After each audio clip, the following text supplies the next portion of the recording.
તમે જુઓ કે રોજની એક પોસ્ટ તો એ એમના પરિવારની હોય છે.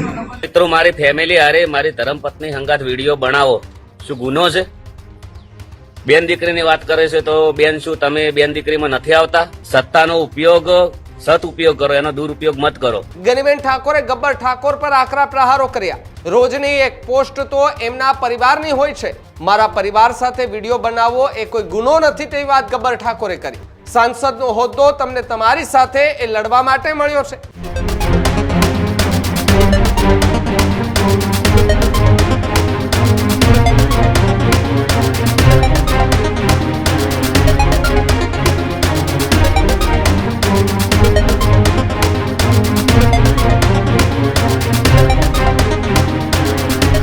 તો સમાચારોમાં આગળ વાત ઠાકોર સમાજના બંધારણને લઈને કરીએ તો ઠાકોર સમાજના બંધારણના ઉલ્લંઘનનો મામલો ચર્ચામાં આવ્યો છે. ગનીબેન ઠાકોર અને ગબ્બર ઠાકોર ફરી એકવાર મેદાને આવ્યા છે. ગનીબેન ઠાકોરે ગબ્બર ઠાકોર પર આકરા પ્રહારો કર્યા. ડીજે વાળા ભાઈ આખો દિવસ વિડીયો બનાવે છે તેવી વાત ગનીબેન ઠાકોરે કરી. રોજની એક પોસ્ટ તો એમના પરિવારની હોય છે. ધર્મપત્ની, દીકરી અને મહિલાઓની એક પોસ્ટ બનાવે છે તેવી વાત ગનીબેને કરી. એમનામાં શું છે એ બધા સમજી અને ઊંડા ના ઉતરવું જોઈએ તેવી વાત ગેનીબેને કરી. ગબ્બર ઠાકોરે ગેનીબેનને વળતો જવાબ પણ આપ્યો. મારા પરિવાર સાથે વિડીયો બનાવવો એ કોઈ ગુનો નથી તેવી વાત ગબ્બર ઠાકોરે કરી. તમે બેન દીકરીઓની વાત કરી રહ્યા છો તો તમે તેમાં નથી આવતા. જે જાહેરમાં ગાળો બોલે છે તેના વિશે તો તમે ટિપ્પણી નથી કરતા. તમે સમાજ સેવા માટે મિટિંગ કરો છો કે મારા પરિવાર માટે મિટિંગ કરો છો તેવી વાત ગબ્બર ઠાકોરે કરી. સાંસદનો હોદ્દો તમને તમારી સાથે એ લડવા માટે મળ્યો છે. એ સાંસદનો હોદ્દો તમને અમારી સાથે લડવા માટે મળ્યો છે. આ પ્રકારની વાત ગબ્બર ઠાકોરે કરી છે. ફરી એકવાર ઠાકોર સમાજનું બંધારણ ચર્ચામાં એટલા માટે આવ્યું છે કે ગબ્બર ઠાકોર, અર્જુન ઠાકોર અને શ્રવણ ઠાકોર કે જેમને નાતની બહાર કરી દેવામાં આવ્યા છે, એટલે કે સમાજની બહાર કરી દેવામાં આવ્યા, કારણ કે તેમણે નિયમોનું ઉલ્લંઘન કર્યું.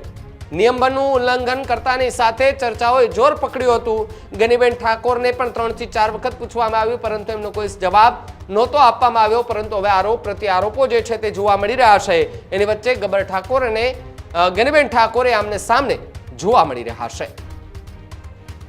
હમણાં આપણે પહેલા શરૂઆતમાં ઓલા ડીજે વાળા એ જે હતા ભાઈ, આપણે જાબડિયાની બાજુના આપણા યુવાનો હવે વારંવાર આખોથી વિડીયા બનાવે.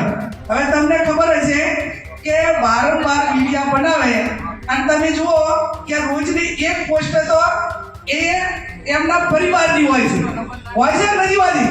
હવે રોજ પરિવારની એમની ધર્મપત્ની હોય કે દીકરી હોય કે ઘરના સભ્યો હોય એની રોજની એક પોસ્ટ બનાવતા હોય તો એને પોતાનું શું છે એટલું સમજી જવું પડે ને. એમાં કોઈ લાંબુ ઉતરવું ના જોઈએ ભાઈ.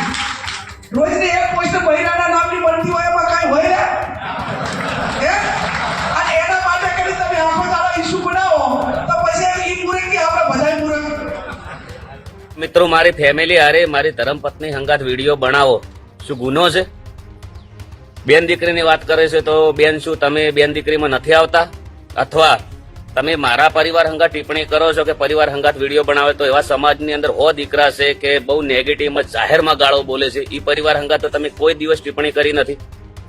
હવે મારા પરિવારના તમે 2-3 વિડીયો કે આવી રીતના તમે એ કહી શકો છો તો મારા પરિવારમાં મારા હગા ભાઈઓમાં રાગ છે, અમે ભેળા વિડીયો બનાવીએ છીએ, એ તમને ના દેખાણા?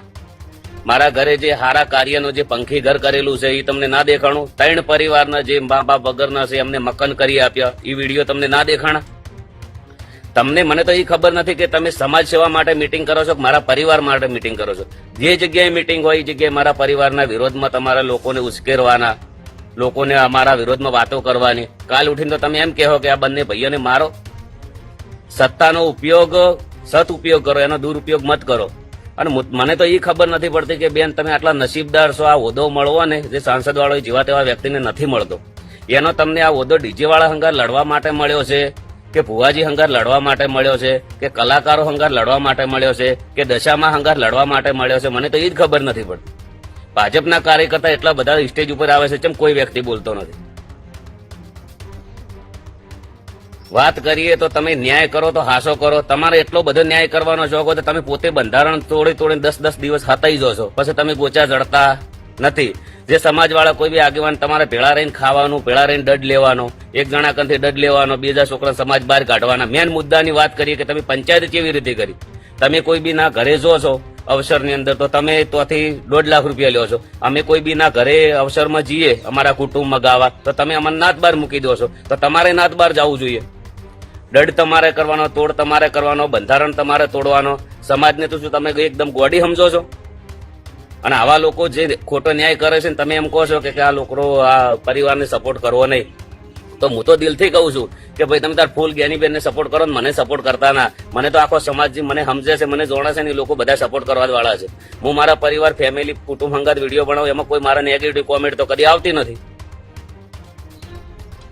સત્તાનો ઉપયોગ સદઉપયોગ કરો. કોઈના કન સત્તા એટલી બધી રી નથી. અને મારા પરિવારનું નામ શું કહું, હવે તમે નાત બાર કાઢી રહ્યા તો હજી તમે અમારો ચેડ મિલતા નથી. અને તમે મીટિંગ કરો તો હારા માટે કરો. દર જગ્યાએ તમે મીટિંગ કરો ને દર જગ્યાએ મારા પરિવારનું નામ શું કેમ લ્યો છો? સાહેબ બસ ટાર્ગેટ જ કરો. તમારે એટલું બધું અન્યાય ને સાચી પંચાયત કરતા સાચું બંધારણનું પાલન કરતા હોય તો મારે કહેવું પડે છે ચંડીહર તમે ચમજ્યા ના, સલ્લાની અંદર ચમજ્યા ના. જો ને સાચો ન્યાય કરો, બધાને હરખા રાખો. અલગ અલગ ન્યાય ચમ કરો છો? વારંવાર બોલવા માટે મજબૂર કરો. મારો ધંધો છે. તમારો વિષય શું છે? રાજકારણમાં જવું, ભાજપના વિરોધમાં બોલવું. કોઈ બી ભાજપ વાળો કોમ કોઈ બી કરે તો તમને ના ગમે. તમે કોંગ્રેસ વાળા કોઈ બી કોમ કરો તો ભાજપ વાળા ના ગમે. એકબીજાનો વિરોધ તો ચાલતો જ હોય છે હંમેશ માટે. ભાજપ વાળા છે તમારા વિરોધમાં કોમેન્ટ કરવાના છે, કોંગ્રેસ વાળા છે એ ભાજપના વિરોધમાં કોમેન્ટ કરવાના છે. એ તો રહેવાનું જ છે દુનિયાની અંદર. તમે મને પોતે ટાર્ગેટ કરીને તમે બોલો. તમારો વિષય શું? તમે બેન ગમે તે જગ્યાએ સ્ટેજ ઉપર જો એટલે તમારે બોલવાનો. તમે વાતો કરો. તમારો રાજકારણનો વિષય છે એવો અમારો વિડીયોનો ધંધો છે. કોઈ સમાજને લૂંટી લીધી હોય, કોઈ જગ્યાએ કોઈ રમી સર્કલની એડ કરી હોય, કોઈ સિગરેટ પીતા વિડીયો બનાવ્યા હોય, કે કોઈ જગ્યાએ અમે એવી સમાજને સોશિયલ મીડિયાના દ્વારાથી કોઈ ગેમો રમીને કોઈ સમાજના છોકરા છેતરાણા હોય તો તમે કહી શકો. અને એવા તો છોકરા આપણા સમાજમાં એવા 500 જણા તો જોર દાડો ઉગે ને એવા વિડીયો બનાવતા હોય છે કે આવી રીતના ફોલોવર વધારે, આ ગેમ રમો, 3 પત્તી રમો. એમની તમે કદી કોઈ દિવસ ટિપ્પણી કરી નથી. તમારો કહેવાનો મિનિંગ એમ છે કે મારા કન સત્તા છે, અમે બધું કરીએ અને અમુક કોઈ એમ જ થાય. તમને કોઈ હોમો જવાબ આલવા વાળું નથી, કોઈ પૂછવા વાળું નથી, કોઈ બી વ્યક્તિ. તમારે એવું કે અમારા હોમો કોઈ બોલવું જોઈએ નહીં. એટલા બધા આગેવાનો તો બેઠા હતા પણ એક આગેવાન એવું બોલ્યા નથી કે બેન તમે બંધારણ તોડ્યું, કેમ તમારા ઉપર દંડ નથી? એટલે જે કરો હાસો ન્યાય કરો. સમાજ ગેરમાર્ગે દોરાઈ રહી છે. આજના દિવસ સુધી સમાજ 15-20 દિવસથી, મહિનાથી 2 મહિનાથી હેરાન થાય પણ તમે પોતે કોઈ સુધારા કર્યા એના અંદર? તમારે ઝાંસીની રાણી બની જવું છે પણ બેન એમ ઝાંસીની રાણી ના બને. કોઈના પરિવારની નાત બહાર કાઢો, કોઈના કંથી તમે દંડ લ્યો, કોઈના પેટ ઉપર પાટું મારો. એમ ઝાંસીની રાણી શેનાથી બને? દરેક વ્યક્તિને હંગાથ લઈને બનાવો. તમને બહુ નસીબથી મળ્યું હતું કે બનાની બેન આખો સમાજની બધા સમાજ તમારી ખૂબ ઇજ્જત કરતા હતા. અત્યારે તમે 50% ડાયરિંગ તમે વિખવાદ પેદા કરી દીધો છે. હવે 13-14 લાખ 18 લાખ ફોલોવર હોય ને એમ ના હોય બેન. એના માટે અમારી મહેનત હશે. રાત દાડો અમે કોઈ સારા કાર્ય કર્યા છે ને કાંઈ સમાજ આટલો બધો ગોડો નથી કે 18 લાખ 13-14 લાખ લોકો અમને ફોલો કરે. એટલે આડા તડે ગમે તે જગ્યાએ નિવેદન ના આલો, માઇકમાં બોલો તો ઓર રાખો. સમાજના દીકરા છીએ અમે, એટલે ગમે તે જગ્યાએ બોલો ને. હું તો અત્યારે તો જાહેરમાં કહું છું. આટલા દિવસ નતો કહેતો ભાઈ. ડીજે વાળા, ભુવાજી, કલાકારો અને દશામા વાળા આટલા તો જ્યારે તમારો સમય આવે ને એટલે યાદ રાખજો. બધાને જય બાબારી, જય રોમાધાણી. હવે ગમે તે જગ્યાએ હવે તો આ લોકો ચેડો મારો ઝાલ્યો છે. આ લોકો છોડવાના નથી ગમે તે રીતે. મને પૂરેપૂરો મને ટાર્ગેટ કરી રહ્યા છે. કોઈ આગેવાન આજના દિવસ સુધી છે મારા ઘરે આવીને પૂછ્યું નથી કે દીકરો તમારા હંગા શું અન્યાય થયો છે, કેવી રીતે છે. કોઈ જાણકારી કોઈ લેવી નહીં. સીધા તો બેઠા એલાઉન્સ કરવાનું હોય. અમારા ઘરે તમે મિટિંગ કરી, માઇકમાં નતા બોલી ગયા કે બે બંને દીકરા હાજર હોય તો અત્યારે હોય આવો. એ દિવસ મારા પ્રોગ્રામ હતો તો હું હાજર રહ્યો. 1 થી મળીને 3 વાગ્યા સુધી વાટ જોઈ હતી તમારી. આખું ગોમ મારા ફેવરમાં છે.